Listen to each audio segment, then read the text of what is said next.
Hello friends, good afternoon, नमस्कार, प्रणाम। कैसे हैं आप सब? उम्मीद करता हूँ अच्छे होंगे। फ्रेंड्स देखिए, आज मैं लाया हूँ आपके सामने जो मेरी सीरीज़ है पॉलिटी की, उसका पार्ट 2। इसमें हम डिस्कस करेंगे constitutional development and source of the constitution. Friends, इसमें मैं जितने भी क्वेश्चन कर रहा हूँ वो अपने आप में कंप्लीट हैं, और आपको ये देखना है कि कौन कौन से टॉपिक आपको कवर कर लेने चाहिए। जिसने कवर कर लिया है उसके लिए रिवीजन के जैसे हो सकता है, और जिसने नहीं करा है तो उसको ये समझ में आ जाएगी कि कौन कौन से टॉपिक, सब टॉपिक आई वुड से, कि कॉन्स्टिट्यूशनल डेवलपमेंट में हमें कौन कौन से कर लेने चाहिए। क्योंकि वो तो तकरीबन अबाउट, अगर मैं कहूँ तो अबाउट 150 ईयर्स की जर्नी है, तो उसमें आप सब कुछ तो नहीं पढ़ सकते हो। क्या पढ़ना है, कितना पढ़ना है, तो इसलिए इसमें वीडियो में जो भी मैं बात कहूँगा, एक एक क्वेश्चन, रादर एक एक explanation of mind is important. तो फ्रेंड्स, जब भी देखें आप ध्यान से देखिएगा, जल्दबाजी में इसको देखने की कोशिश मत कीजिएगा। वैसे तो ये लॉ एंट्रेंस के लिए मैंने इसको तैयार किया है, लेकिन जो इसके क्वेश्चंस हैं वो सभी एग्ज़ामों के लिए बहुत ही इंपॉर्टेंट हैं। और जितने भी इसमें क्वेश्चंस हैं वो आइदर एमसीक्यूज़ हैं और या बहुत केयरफुली क्राफ्ट किए गए हैं ढंग से पढ़ने के बाद। चलिए तो देख लेते हैं, ठीक है। और जैसे मैं आपसे सब कहता हूँ हमेशा, कि चाहो तो आप मेरा टेलीग्राम चैनल भी ज्वाइन कर सकते हो। कोई सजेशन है आपका इस वीडियो के इम्प्रूवमेंट के लिए तो मुझे आप कमेंट बॉक्स में दे सकते हो। चलिए फ्रेंड्स, तो शुरू करते हैं। पहला क्वेश्चन हमारा क्या है?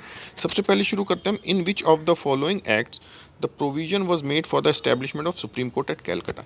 ठीक फ्रेंड, इसमें बोला है सुप्रीम कोर्ट एट कैलकटा, लेकिन सुप्रीम कोर्ट जो थी ना वो ऐसी नहीं थी जिस फॉर्म में आज है।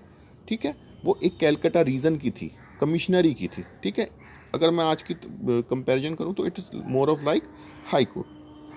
तो इसका आंसर क्या है? इसका आंसर है ऑप्शन सी। क्या है जिसका आंसर? इसका आंसर है ऑप्शन सी, रेगुलेटिंग एक्ट 1773 में। और यहीं से हमारे कॉन्स्टिट्यूशनल डेवलपमेंट की जर्नी भी स्टार्ट हुई थी। ठीक है जी, चलिए अगला देखते हैं। Which act of British parliament abolish the Indian east India company monopoly over trade in India. आप सभी को पता है कि भाई जब आई थी तो ईस्ट इंडिया कंपनी आई थी, धीरे धीरे फिर ये यूके का, ब्रिटेन का राज हो गया था। ठीक है, तो मोनोपोली ट्रेड पे कहाँ ख़त्म करी थी? ऑप्शन बी इसका करेक्ट आंसर है, माफ़ कीजिएगा, ऑप्शन बी। ठीक है, ये अपने आप ही बोल्ड हो गया, option B is the correct answer. ठीक है, और एक क्वेश्चन ये भी पूछा जा सकता है कि भाई कब, अभी तो इसमें केवल इन्होंने मोनोपोली ख़त्म करी है ट्रेड पे, लेकिन एक टाइम ऐसा आया था 1857 की जो आज़ादी की पहली लड़ाई भी इसको हम कहते हैं, उसके बाद, कि उन्होंने कहा था कि नहीं भाई अब पूरी तरह से कंट्रोल ब्रिटिश क्राउन का है। तो वो कब हुआ था? चार्टर एक्ट 1858 में। Next question, by which one of the following act was the federal court in India created. देखिए, जो फेडरल कोर्ट थी वो ही बाद में जाके उसने सुप्रीम कोर्ट का रूप लिया। ठीक है, वो कब हुई थी? फेडरल कोर्ट हुई थी, option D is the right answer. ठीक है, तो फेडरल मीन्स हम देखते हैं ना, फेडरल स्ट्रक्चर, यूनिटरी स्ट्रक्चर। तो फेडरल को आप लिंक कीजिए। ठीक है, फेडरल को आप लिंक कीजिए पूरे देश से, कंट्री एज अ होल। ठीक है, चलिए। Under which of the following act dyarchy was introduce at central level. देखिए फ्रेंड्स, इसमें कीवर्ड क्या है? Central level, not at state level. ठीक है, तो सेंट्रल लेवल पे कब स्टार्ट हुई थी? 1935। स्टेट लेवल पे कब हुई थी? बताइए आप मुझे, कमेंट बॉक्स में ज़रूर बताइएगा। आप सर्च करेंगे, इससे आपको और अच्छे से दिमाग में बैठ जाएगी। नेक्स्ट क्वेश्चन देखते हैं। The Indian legislature was made by cameral for the first time. By cameral मतलब द्विसदनीय, मतलब जिसमें दो सदन होते हैं। ठीक है, तो वो कब हुई थी जी हमारी? सबसे पहले वो हुई थी हमारी 1919 में। ठीक है, तीन जो एक्ट हैं बहुत ही इंपॉर्टेंट है, 1909, 1919 और 1935। ठीक है फ्रेंड्स, चलिए नेक्स्ट। अब इसमें क्वेश्चन ये है कि which one of the following acts led to the separation of Burma from India. Burma को जो इंडिया से अलग किया गया था वो कौन से एक्ट के थ्रू किया गया था? उसका आंसर है ऑप्शन बी। सबसे इंपॉर्टेंट एक्ट है जी हमारा, कौन सा? Option B. ठीक है जी, चलिए नेक्स्ट देख लेते हैं। The proposal for framing of the constitution of India by an elected constitutional assembly was made bye.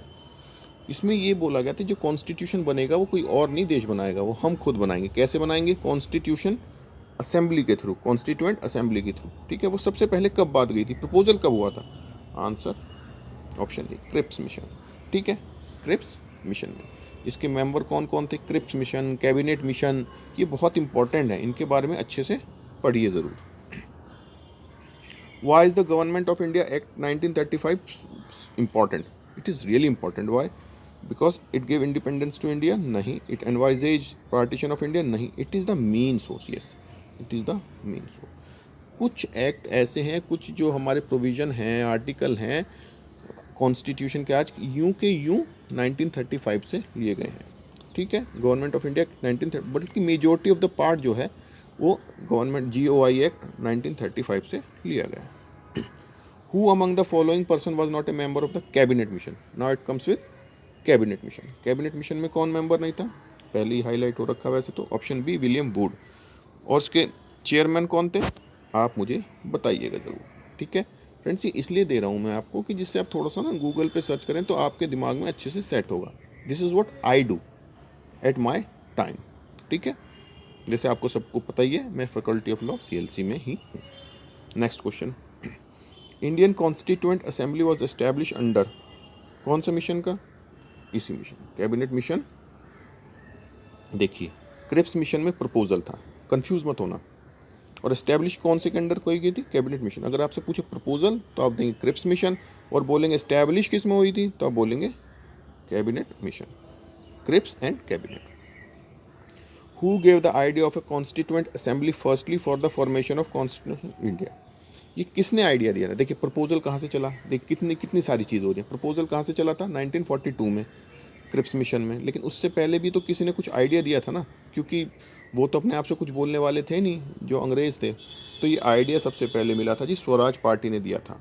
ठीक है, स्वराज पार्टी ये किसने इस्टेब्लिश की थी? मोतीलाल नेहरू ने, जवाहरलाल नेहरू जी के फादर साहब मोतीलाल नेहरू जी। ठीक है, चलिए नेक्स्ट देखते हैं। Who was the first elected chairman? Friends mind this word, elected chairman कौन थे? डॉक्टर राजेंद्र प्रसाद। कौन थे जी? डॉक्टर राजेंद्र प्रसाद, जो बाद में हमारे फर्स्ट प्रेसिडेंट ऑफ इंडिया भी बने। Who chair the first meeting of constituent assembly? Now it says कि फर्स्ट जो कॉन्स्टिट्यूएंट असेंबली की मीटिंग थी किसने चेयर की थी? ये की थी डॉक्टर सचिदानंद सिन्हा ने। ये सबसे सीनियर मोस्ट मेंबर थे कॉन्स्टिट्यूएंट असेंबली के, या कहें सबसे एल्डर बनते। ठीक है जी, चलिए नेक्स्ट देखते हैं। इलेक्टेड डॉक्टर राजेंद्र प्रसाद जी और फर्स्ट डॉक्टर सचिदानंद सिन्हा जी। इसके बाद था when did the Indian constituent assembly meet for the first time? Constituent assembly की खासियत ये है, ये आज़ादी से पहले ही मिली थी। कब मिली थी? इसका आंसर है 9 दिसंबर। 9 दिसंबर को ये वेरी फर्स्ट टाइम मिली थी। और इसी दिन सबसे पहले जो चेयरमैन थे सचिदानंद सिन्हा जी, और इसी में इन्होंने अपने एक परमानेंट जो इलेक्टेड प्रेसिडेंट थे, जो चेयरमैन थे डॉक्टर राजेंद्र प्रसाद जी का भी इलेक्शन किया था। Next, the resolution for giving a constitution to India was adopted by constituent assembly on, ये किस दिन किया था? एक रेजोल्यूशन लिया था उन्होंने। क्या रेजोल्यूशन लिया था? कि भाई हम एक कॉन्स्टिट्यूशन बनाएंगे। असेंबली बन गई थी, लेकिन हर चीज़ एक सिस्टम था, एक प्रोसेस था। उन्होंने इस प्रोसेस को फॉलो किया और इसका आंसर हो गया भाई साहब 22 जनवरी 1947। ठीक है जी, आंसर क्या हुआ? 22 जनवरी 1947 को उन्होंने रेजोल्यूशन लिया था। Next, how many sessions of the Indian constituent assembly were conducted for the formulation of Indian constitution? कितने सेशंस लगे थे कॉन्स्टिट्यूएंट असेंबली को पूरा कॉन्स्टिट्यूएंट बनाने में? तो उसका आंसर है जी, आंसर सी। 15th और 12th में नॉर्मली कैंडिडेट्स कंफ्यूज हो जाते हैं, तो फ्रेंड्स इसको याद रखिएगा 12। ठीक है जी, next, how much the time constituent assembly took to frame the constitution of India? भारतीय संविधान को बनने में कितने दिन लगे? तकरीबन 2 साल 11 महीने 18 दिन। ठीक है जी, और ये कब इनेक्ट किया था हमने? 26 नवंबर को। ये प्रीएम्बल में भी हमने पढ़ा है ना कि इनेक्ट कब होता है? इससे पहले वाली सीरीज में, अगर नहीं देखी तो भैया देख लो। ठीक है, एनफोर्स बेशक 26 जनवरी को हुआ था 1950 को, लेकिन इनेक्ट हुआ था 26 नवंबर 1949 को। अब who among the following was the chairman of the union constitution committee? Committees थी कॉन्स्टिट्यूएंट असेंबली की बहुत सारी, जिसमें यूनियन कमेटी बहुत फेमस थी, एक फ्लैग कमेटी भी ठीक ठाक फेमस थी। ठीक है, माइनॉरिटीज़ के लिए कमेटी बनी थी, वो भी काफ़ी फेमस थी। यूनियन कमेटी में सबसे कौन थे चेयरमैन, कौन थे उसके? जवाहरलाल नेहरू। कॉन्स्टिट्यूएंट असेंबली के नहीं थे वो, यूनियन कॉन्स्टिट्यूशन एक कमेटी थी उसके थे। ठीक है, ड्राफ्टिंग कमेटी के चेयरमैन कौन थे, सबसे इंपॉर्टेंट, वो क्वेश्चन मैंने इसमें डाला भी नहीं क्योंकि वो तो सभी को पता है, डॉक्टर अंबेडकर, ठीक है ना। Drafting committee was the most important, ठीक है। उसके चेयरमैन कौन थे, डॉक्टर B.R. अम्बेडकर। अब बात करते हैं chairman of advisory committee on fundamental rights, इसके कौन थे जी, इसके थे हमारे सरदार पटेल जी। कौन थे, हमारे फर्स्ट होम मिनिस्टर भी थे, डॉक्टर सरदार पटेल। इसमें चारों ऑप्शन इंपॉर्टेंट है। डॉक्टर अंबेडकर कौन थे, ड्राफ्टिंग कमेटी के, ठीक है जी, ड्राफ्टिंग कमेटी।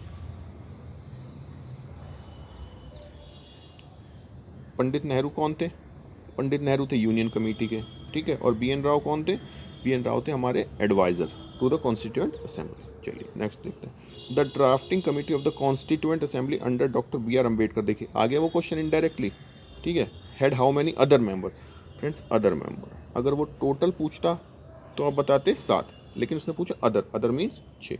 एक तो डॉक्टर साहब हैं, डॉक्टर अम्बेडकर हैं, दूसरे 6 और थे, टोटल 7, ठीक है। इन सब के नाम याद कर लीजिएगा। Who among the following was not a member of drafting committee of the constitution. देखिए आ गया कौन कौन नहीं थे, इसके कोई भी पॉलिटिकल लीडर एज सच नहीं था, जो बड़े बड़े लीडर थे, तो इसका ऑप्शन है ऑप्शन ए। के मुंशी भी थे, अय्यर साहब भी थे, सादुल्ला साहब भी थे। नेक्स्ट देखते हैं, who was the constitutional adviser, ये मैं आपको पहले बता ही चुका हूँ, डॉक्टर B.N. राव उसके एडवाइज़र थे। हमारी कॉन्स्टिट्यूशन इसके फॉर्मेशन ऑफ कॉन्स्टिट्यूशन के लिए जो कॉन्स्टिट्यूशनल एडवाइज़र थे वो हमारे B.N. राव साहब थे। First draft of constitution was prepared by, किसने किया था, जो हमारे एडवाइज़र थे उन्होंने ही प्रिपेयर किया था, B.N. राव साहब ने, ठीक है। नेक्स्ट देखते हैं, Indian constitution was adopted by, देखिए तो मैं आपको पहले ही बता चुका, अडॉप्ट कब किया था बताइए, ऑप्शन डी, ये तो सबको आना ही चाहिए, ठीक है ना। Next, was enacted on, the constitution of India was enacted on 26 November 1949 by the, किसने किया था, क्या ब्रिटिश पार्लियामेंट ने किया था, पार्लियामेंट ने किया था, गवर्नर जनरल ने किया था, constituent assembly, it was constituent assembly, है ना, क्या था, कॉन्स्टिट्यूएंट असेंबली, क्योंकि इसीलिए तो हमने बनाया था। उन्होंने रिजॉल्व भी किया था ना, जनवरी 47 में उन्होंने क्या रिजॉल्व किया था कि हम आपको एक कॉन्स्टिट्यूशन देंगे, फिर उन्होंने कॉन्स्टिट्यूशन दिया, ठीक है। कहाँ पे इनेक्ट हुआ वो, कॉन्स्टिट्यूएंट असेंबली में। वो एक तरह की पार्लियामेंट ही थी, पर एक तरह की पार्लियामेंट नहीं थी, पार्लियामेंट तो फॉर्म हुई 1952 में, और ब्रिटिश पार्लियामेंट है कौन, जब हम सोवरीन है तो, हम सोवरीन है ना, तो फिर वो क्यों करेंगे भाई। और स्टेट एम्बलम का बोर्ड अडॉप्ट किया था भाई हमने किया था 1950 में, कब किया था जी, 1950 में। और फ्लैग कब किया था, ये क्वेश्चन आपके लिए है, ठीक है। वैसे इसी के आसपास किया था, मैं आपको हिंट भी दे देता हूँ। How many women members were there in the constituent assembly, तो इसका आंसर है जी ऑप्शन बी, ठीक है जी, कितना है, ऑप्शन बी। इसी से आदमी कंफ्यूज हो जाता है, सेशन में और वीमेन में, ठीक है। सेशन 12 थे, वीमेन 15 थे। Who said India is a quasi federal state, ये बहुत ही इंपॉर्टेंट क्वेश्चन है, ज्यूरिस्प्रूडेंस का है हालांकि, लेकिन ये काफ़ी बार पूछा जाता है, तो इसका आंसर है जी KC Wheare, option B is the right answer. Next, who in the beginning presented the idea of Indian constituent assembly in pre independence थे, स्वराज पार्टी ने भी दिया था आइडिया, लेकिन कौन ऐसे पर्सन थे जिन्होंने सबसे पहले आइडिया दिया प्री इंडिपेंडेंस, कि भाई कौन किसको हमें कॉन्स्टिट्यूंट हमारा बनना ही चाहिए कॉन्स्टिट्यूशन, तो वो थे M.N. राव। कौन थे जी, M.N. राव। B.N. राव से कंफ्यूज मत होइएगा, M.N. राव अलग है, ठीक है। उन्होंने प्रेजेंट किया था आइडिया, ठीक है जी। चलिए, January 26 was the selected as the date for the inauguration of the constitution, ये एनफोर्समेंट, ऐसा क्यों भाई, जब तैयार हो गया तो तुमने 2 महीने क्यों लिए, उसका रीज़न था, उसका रीज़न क्या था, उसका रीज़न ये था कि जो कांग्रेस थी हमारी, उसने ऑब्जर्व किया था इंडिपेंडेंस डे इन 1930, कौन से सेशन में, मैं बता दूं आप करोगे, चलो मैं ही बताता हूँ, लाहौर सेशन। कहाँ था जी ये, लाहौर सेशन, जो अब पाकिस्तान में है, ठीक है जी। चलिए, इन which year was Jana Gana Mana adopted as a national anthem, बताइए कब किया गया था, आप करोगे या मैं ही बता दूं, 26 जनवरी, 9, 15 अगस्त, 9, 26 नवंबर, 9, 4, कब किया था जी, 24 जनवरी। चलिए नेक्स्ट देखते हैं, the tradition of written constitution began from which of the following country, मतलब हमारे यहाँ जो लिखा गया है किसने ट्रेडिशन शुरू किया था, जापान ने, यूके ने, यूएसए ने या इंडिया ने। देखिए यूके में तो रिटन कॉन्स्टिट्यूशन है ही नहीं, टू बी वेरी क्लियर, इसलिए मैं कह रहा हूँ एक एक लाइन सुनना बड़ा ही इंपॉर्टेंट है। यूके में तो है ही नहीं, तो ये ट्रेडिशन सबसे पहले शुरू किया था जी हमारे यूएस ने। ठीक है जी, चलिए next. The concept of fundamental duties has been taken from, मैंने फंडामेंटल राइट्स में नहीं बोला, क्यों, फंडामेंटल राइट्स का तो यूएस है, सबको पता है। फंडामेंटल ड्यूटीज रशिया, ठीक है। अब रशियन है, पहले यूएसएसआर होता था, फॉर्मर सोवियत यूनियन। ठीक है जी, तो इसका आंसर हो गया Russia. FR American constitution, FD Russian constitution. Next देखते हैं। The concept of concurrent list and joint session, देखिए इसमें दो क्वेश्चन है, कंकरेंट लिस्ट और जॉइंट सेशन कौन से हमारे किस कंट्री कॉन्स्टिट्यूशन से लिए गए, तो वो है जी ऑस्ट्रेलिया से। ठीक है जी, मेनली ऑस्ट्रेलिया से ये दो लिए गए हैं। एक चीज़ और है राज्यसभा से रिलेटेड, देखिए मैंने आपको हिंट भी दे दिया है, आप जाके सर्च करिएगा। ठीक है, जो मेंबर्स होते हैं उससे रिलेटेड एक और है। ठीक है, चलिए। The feature of federal system, federal system माने संघवाद। ठीक है, संघवाद की जो हमारा जो फीचर है वो कहाँ से इंस्पायर है हमारा, वो है जी कनाडा से। कहाँ से जी, कनाडा। ठीक है जी, आयरलैंड से क्या है, डायरेक्टिव प्रिंसिपल है। यूएस से क्या है, यूएस से बहुत सारे हैं, फंडामेंटल राइट्स है, जुडिशियल रिव्यू है, और भी काफ़ी सारी चीज़ें हैं। ठीक है, ये आप देख, आयरलैंड इसमें दो बार आ गया, I am sorry. The concept of directive principle, देखिए ये क्वेश्चन मैंने आपको पिछली वाले में ही बता दिया, आंसर हो गया आयरलैंड। ठीक है, चलिए ये सारे क्वेश्चन थे, लगभग 35 से 40 के आसपास क्वेश्चन थे। इसके अलावा देखिए फ्रांस से हमारा क्या था, ये भी आप देखिएगा। जापान से हमारा क्या था। सबसे इम्पॉर्टेंट जो है मैं आपको बता दूं, यूएस का एक बार पढ़िएगा, यूके का पढ़िएगा। यूके से क्या क्या लिया है हमारा मॉडल, तो जो वेस्टमिंस्टर मॉडल है वहीं से लिया गया है ना, जो हमारी पार्लियामेंट है उसी के फॉर्म में है। प्रेसिडेंट भी हमारे इक्विवेलेंट है वहाँ की रानी के, अगर हम इसको कंपेयर करने की कोशिश करें। तो फ्रेंड्स ये सारे क्वेश्चन थे, इंपॉर्टेंट थे। इन टॉपिक से, इन सब टॉपिक से मैंने आपको बता भी दिया है क्या क्या पढ़ना है, कौन कौन से टॉपिक इंपॉर्टेंट है। इसके अलावा अगर आपको लगता है कुछ बात है बोलनी है, कुछ आपका सजेशन है या कुछ पूछनी है, तो आप मेरे से कमेंट बॉक्स में, टेलीग्राम पे, ईमेल करके कुछ भी पूछ सकते हैं। ठीक है, इसी के साथ विदा करते हैं। Take care, thank you, bye bye.